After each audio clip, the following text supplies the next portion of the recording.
भोटसोट भनेको अब घन्टीलाई नै हालिदियो हो, के ढाँट्नु होइन, हालिदियो हो नि।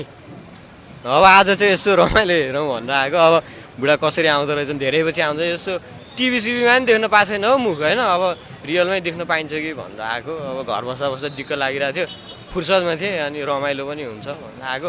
एउटाले टी सर्ट दियो, एउटाले झन्डा दियो, लगाएँ। एउटाले चाहिँ टी सर्ट दियो अनि एउटाले चाहिँ झन्डा दियो अनि बोकेर रमाइलो गर्नको लागि तपाईँ हिँड्दिनु। हिँडेको अब के गर्नु त, रमाइलै हुँदो रहेछ। अलिअलि बोल्यो, मान्छेहरूसँग इन्टरेक्सन गऱ्यो होइन। रमाइलो गर्न त ठमेलतिर उता उता जाने हो नि, यो र्यालीमा पार्टीको उसमा चाहिँ आउने हो रमाइलो गर्न। रमाइलो गर्न अब तपाईँलाई थाहा छ त, पार्लिमेन्टमा जस्तो रमाइलो काहीँ हुँदैन हाम्रो देशमा होइन। यहाँ बोला हाना त्यस्तै हो होइन। अब पार्टीको रूपमा हेर्दाखेरि अब यहाँ पनि लास्ट रमाइलो भइरहेछ भने चिन्नु नजान्नुको मान्छेहरू आएर होइन यसो हातसाथ मिलाउने कुरा गर्ने गरिरहेछ, रमाइलै हो नि त यो पनि एक तरिकाको। अनि टी सर्टमा पनि शेरबहादुर देउवाको फोटो छ र हातमा अनि नेपाली काङ्ग्रेसको झन्डा छ। यो चाहिँ तपाईँले रहरले लाउनु भएन, अरूले दियो लगाइदिनु पर्यो।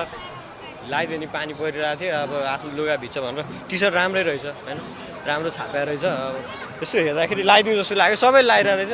लगाइदिउँ भनेर लगाइदिएको। झन्डा चाहिँ अब मैले कसलाई दिनु, यसो बोकिदिउँ न, मान्छेहरू हाइलाइटमा आओस् भनेर हो क्या झन्डा बोकेको चाहिँ। तपाईँले चाहिँ जसरी पनि चर्चामा आउनु छ त्यसमा तपाईँले चाहिँ होइन, मलाई चर्चामा आउनु छैन होइन। मैले यसो हेर्दाखेरि चाहिँ अब हुन्छ नि, ऊ बुढो आए जस्तो छ है, ल आए जस्तो छ होइन, कि त्यत्तिकै कराएको हो कि त्यो पनि थाहा छैन।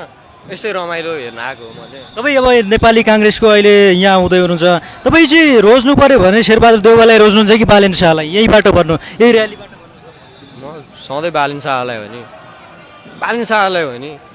बुढालाई पनि अलिअलि सपोर्ट त गर्ने हो, गरे पनि हो। के गरे बुढाले लास्ट पैसा जम्मा गरेछन् कि, लुटपाट भयो, कुटपाट भयो। अब फर्केर शेरबहादुर देव, तपाईँ जेनजी आन्दोलनमा हुनुहुन्थ्यो कि हुनुहुन्थेन? शेरबहादुर देउवाको घरमा पैसा भेटियो भन्ने त्यो सत्य हो कि झुटो कि के हो?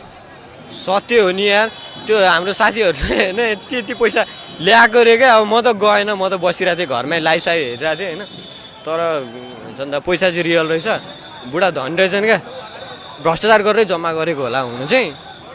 किन गरे हो मलाई बुढालाई अब सम्झाउनु पर्ने हो, सम्झाउनेले सम्झाइदिएन, बुझ्नेले बुझ्दैन। ऊ आयो यताबाट।